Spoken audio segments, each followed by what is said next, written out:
ಸುಧಾರಿಸಿಕೊಳ್ಳಿ.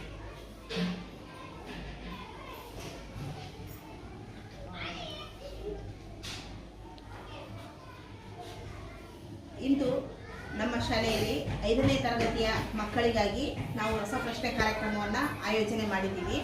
ಈ ರಸಪ್ರಶ್ನೆ ಕಾರ್ಯಕ್ರಮದ ಮೂಲ ಉದ್ದೇಶ ಅಂತಂದರೆ ಮಕ್ಕಳು ಅವರು ಓದಿದ ಪಾಠಗಳನ್ನೇ ರಿವಿಷನ್ ಮಾಡೋದು.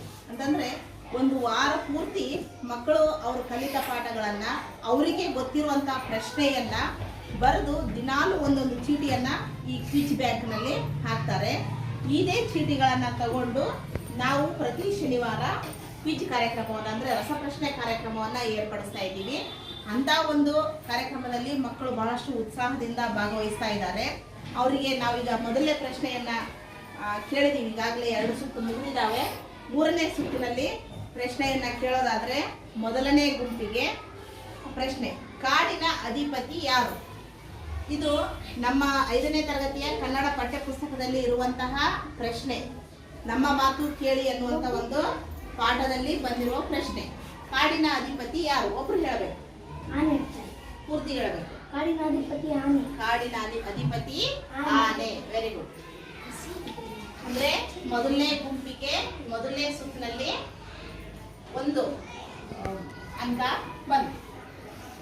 ಅದೇ ರೀತಿ 2ನೇ ಗುಂಪಿಗೆ 2ನೇ ಪ್ರಶ್ನೆ, ಮಂಜುಗಡ್ಡೆಯನ್ನು ಬಿಸಿ ಮಾಡಿದಾಗ ಏನಾಗುತ್ತದೆ? 2ನೇ ಗುಂಪು.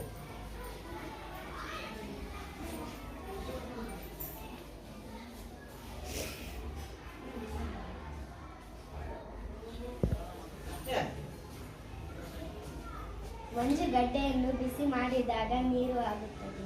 ಮಂಜುಗಡ್ಡೆಯನ್ನು ಬಿಸಿ ಮಾಡಿದಾಗ ಮಂಜು ಕರಗಿ ನೀರಾಗುತ್ತದೆ. Very good. 2ನೇ ಗುಂಪಿಗೆ ಇನ್ನೊಂದು ಅಂಕ. ಈಗ 3ನೇ ಗುಂಪಿಗೆ ಒಂದು ಪ್ರಶ್ನೆ,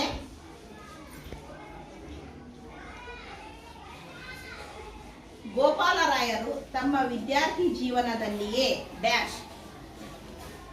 ಗೋಪಾಲರಾಯರು ತಮ್ಮ ವಿದ್ಯಾರ್ಥಿ ಜೀವನದಲ್ಲಿಯೇ ಡ್ಯಾಶ್.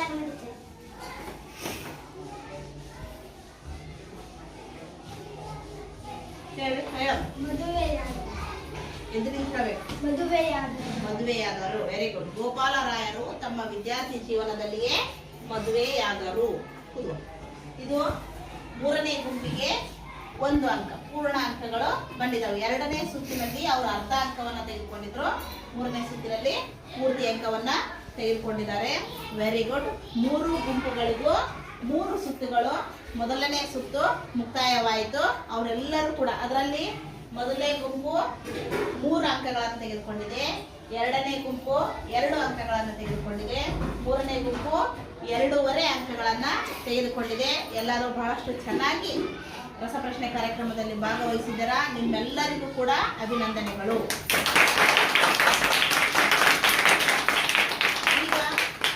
ಈಗ 2ನೇ ಸುತ್ತಿನ ಪ್ರಶ್ನೆ. ಇದು ಬಜರ್ ರೌಂಡ್. ಅಂತಂದ್ರೆ ನಿಮಗೆ ಯಾರಿಗೆ ಉತ್ತರ ಗೊತ್ತಿರುತ್ತೆ ಅವರು ಬಜರ್ ಅಂದ್ರೆ ಈ ತರ ಒಂದು ನೆಲಕ್ಕೆ ಶಬ್ದವನ್ನ ಮಾಡಿದಾಗ ಅವರಿಗೆ ನಾವು ಪ್ರಶ್ನೆಯನ್ನ ಕೇಳ್ತೀವಿ. ಯಾರು ಫಸ್ಟ್ ಉತ್ತರ ಕೊಡ್ತಾರೋ ಅವರಿಗೆ ಮಾರ್ಕ್ಸ್ ಬೀಳುತ್ತೆ. ಮೊದಲನೇ ಪ್ರಶ್ನೆ ಎಲ್ಲರಿಗೂ ಕೇಳ್ತೀವಿ. ಯಾರಿಗೆ ಉತ್ತರ ಫಸ್ಟ್ ಗೊತ್ತಿರುತ್ತೆ ಅವರು ಉತ್ತರವನ್ನ ನೆಲಕ್ಕೆ, ಇಲ್ಲಿ ಯಾವುದು ಡಬ್ಬೆ ಬೆಂಚು ಬಜರ್ ಯಾವುದು ಬಟನ್ ಇಲ್ಲ, ಹಾಗಾಗಿ ನೀವು ಕೂತಿರೋ ನೆಲಕ್ಕೆನೆ ಈ ರೀತಿ ಶಬ್ದವನ್ನ ಮಾಡಬೇಕು. ಜಗಳ ಮಾಡಬಾರ್ದು. ಘನದ ಮುಖಗಳು ಯಾವ ಆಕಾರದಲ್ಲಿವೆ? 2ನೇ ಗುಂಪು ಸಂಪತ್. ಚೌಕ. ಘನದ ಮುಖಗಳು ಯಾವ ಆಕಾರದಲ್ಲಿವೆ? ಚೌಕ ಆಕಾರದಲ್ಲಿವೆ. Very good. ಹಾಗಾಗಿ 2ನೇ ಸುತ್ತಿನಲ್ಲಿ 2ನೇ ಗುಂಪಿಗೆ 1 ಅಂಕ ಬಂತು. Very good. ಇನ್ನೊಂದು ಪ್ರಶ್ನೆ, ಬಜಾರ್ ರೌಂಡಿನ ಮುಂದಿನ ಪ್ರಶ್ನೆ, ಮಲ್ಲಜ್ಜಿ ನಗುತ್ತಾ ಪ್ರೀತಿಯಿಂದ ಏನು ಕೊಡುತ್ತಾಳೆ? ಎಲ್ಲರೂ ಒಂದೇ ಸಲಕ್ಕೆ ಬಜಾರ್ ಗೊತ್ತಿರೋದ್ರಿಂದ ಇನ್ನೊಂದ್ಸಲ ಬೇರೆ ಪ್ರಶ್ನೆ ಕೇಳ್ತೀನಿ. ಅದೆಲ್ಲರಿಗೂ ಸರಳವಾದ ಉತ್ತರ ಗೊತ್ತಿದೆ. ಗಿಳಿ ಮರಿಯ ಬಗೆಗೆ ಮಂತ್ರಿಯು ರಾಜನಿಗೆ ಏನು ಹೇಳಿದನು? ಮೊದಲನೇ ಗುಂಪು ರಾಜನ ಶಾಲೆಗೆ ಸೇರಿಸುತ್ತದೆ ಎಂದು ಹೇಳಿದನು. ಗಿಳಿಮರಿಯ ಬಗೆಗೆ ಮಂತ್ರಿಯು ರಾಜನಿಗೆ ರಾಜಶಾಲೆಗೆ ಸೇರಿಸ್ರಿ ಅಂತ ಹೇಳಿ ಹೇಳಿದನು. Very good. ಈ ಎರಡನೇ ಸುತ್ತಿನಲ್ಲಿ ಮೊದಲನೇ ಗುಂಪಿಗೆ 1 ಅಂಕ ಬಂತು. ನೆಕ್ಸ್ಟ್ ಇನ್ನೂ ಒಂದು ಪ್ರಶ್ನೆ. ಬನ್ನಿ ಡ್ಯಾಶ್. ಪ್ರಶ್ನೆ ಹೇಳೋದಕ್ಕಿಂತ ಮುಂಚೆನೆ ಮೂರನೇ ಗುಂಪಿನವರು ಬಜಾರನ್ನು ಒತ್ತಿದ್ದಾರೆ. ಇದ್ದಾಳಮ್ಮ, ಹೇಳು. ಬನ್ನಿ ಬನ್ನಿ ಮಧುಫಲ ತಿನ್ನಿ, ಬೇಗ ಹಾರಿ ಬನ್ನಿ. ಬನ್ನಿ ಬನ್ನಿ ಮಧುಫಲ ತಿನ್ನಿ, ಬೇಗ ಹಾರಿ ಬನ್ನಿ ಅಂತ ಹೇಳಿ ಮೂರನೇ ಗುಂಪಿನವರು ಎರಡನೇ ಸುತ್ತಿನಲ್ಲಿ ಮೊದಲನೇ ಖಾತೆ ತೆರೆದಿದ್ದಾರೆ. ಅವ್ರಿಗೆ 1 ಅಂಕ ಬಂದಿತ್ತು. ನೆಕ್ಸ್ಟ್ ಮುಂದಿನ ಪ್ರಶ್ನೆ. ಇವೆಲ್ಲಾ ಪ್ರಶ್ನೆಗಳು ಮಕ್ಕಳೇ ಬರೆದು ಹಾಕಿದ್ದಾರೆ. ಹಾಗಾಗಿ ಮಕ್ಕಳು ಬಹಳಷ್ಟು ಉತ್ಸಾಹದಿಂದ ಈ ಒಂದು ರಸಪ್ರಶ್ನೆ ಕಾರ್ಯಕ್ರಮದಲ್ಲಿ ಭಾಗವಹಿಸಿದ್ದಾರೆ. ಭಾರತದ ಪ್ರಧಾನಮಂತ್ರಿ ಯಾರು? ಇದು ಕೂಡ ಮೂರನೇ ಗುಂಪಿನವರು ಪ್ರಶ್ನೆ ಪೂರ್ತಿ ಆಗೋದಕ್ಕಿಂತ ಮುಂಚೆನೆ ಉತ್ತರ ಬಜಾರ್ ಹೊಡೆದಿದ್ದಾರೆ. ಹೇಳಮ್ಮ.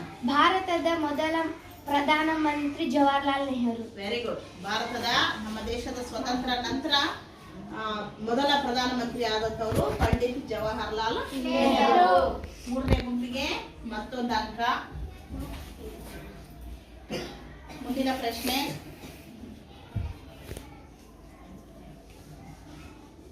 ಯಾರನ್ನು ಹಳಿಯಬಾರದು? ಎದುರಿಗೆ ಇರುವವರನ್ನು ಹಳೆಯಬಾರದು.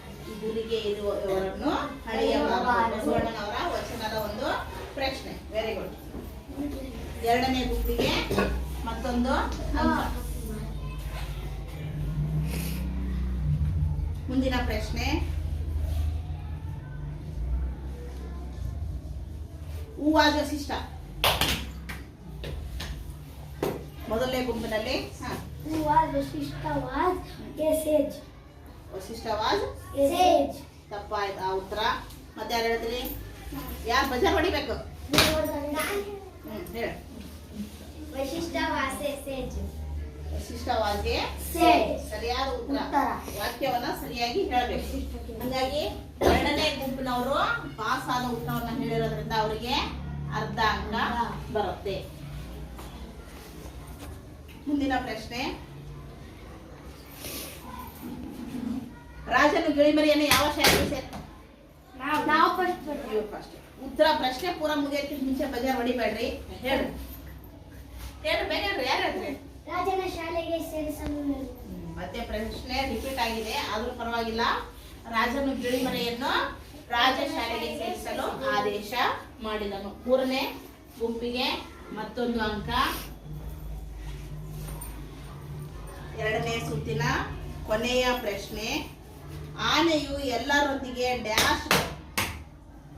ಹೇಳು. ಆನೆಯು ಎಲ್ಲರೊಂದಿಗೆ ಮೆಚ್ಚುಗೆಯನ್ನು ಗಳಿಸಿತು.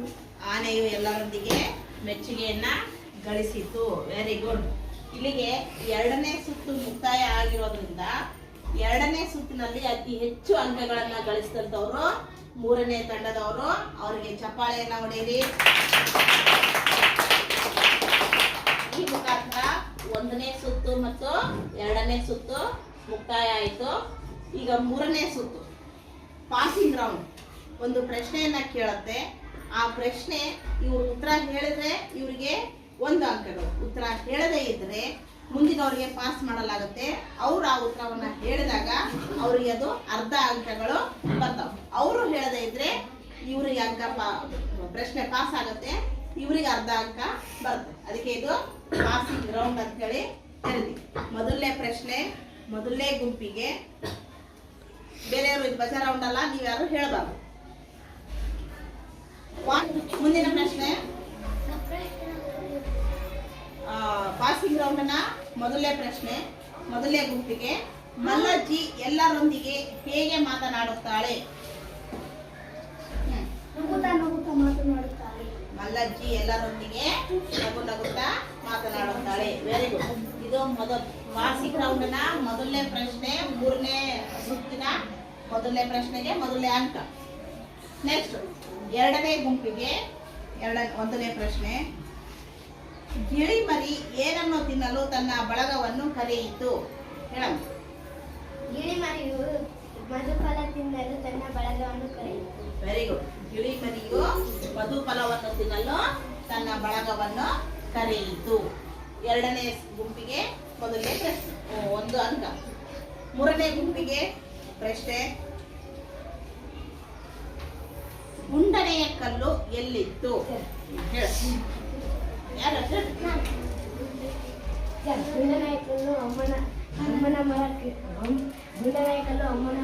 ಕೆಳಗೆ ಇತ್ತು. Very good. ಗುಂಡನೆಯ ಕಲ್ಲು ಅಮ್ಮನ ಮರದ ಕೆಳಗೆ ಇತ್ತು. ಮೂರನೇ ಗುಂಪಿಗೆ 1 ಅಂಕ. ಇಂದಿನಿಂದ ನೀನು ಯಾವ ಮಂತ್ರಿ ಆಗಬೇಕೆಂದು ರಾಜ ಹೇಳುತ್ತಾನೆ. ಅಳಿಯ ರಾಜ, ಇಂದಿನಿಂದ ನೀನು ಡ್ಯಾಶ್ ಮಂತ್ರಿ.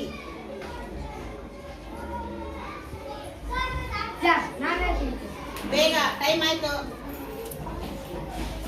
ನೀವು ಪಾಸ ಶುಕ ಶಿಕ್ಷಣ ಮಂತ್ರಿ. ಸುಖ ಶಿಕ್ಷಣ ಮಂತ್ರಿ.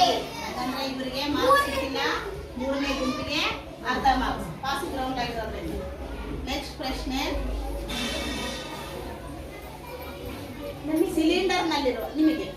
ಸಿಲಿಂಡರ್ ನಲ್ಲಿರುವ ವೃತ್ತಾಕಾರದ ಮುಖಗಳ ಸಂಖ್ಯೆ ಎಷ್ಟು?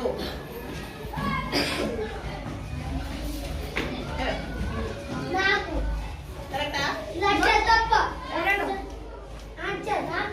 ಮೂರನೇ ಗುಂಪಿನವ್ರ ಉತ್ತರ ತಪ್ಪು ಕೊಟ್ಟಿರೋದ್ರಿಂದ 1ನೇ ಗುಂಪಿನವ್ರಿಗೆ ಅರ್ಧ ಮಾರ್ಕ್ಸ್.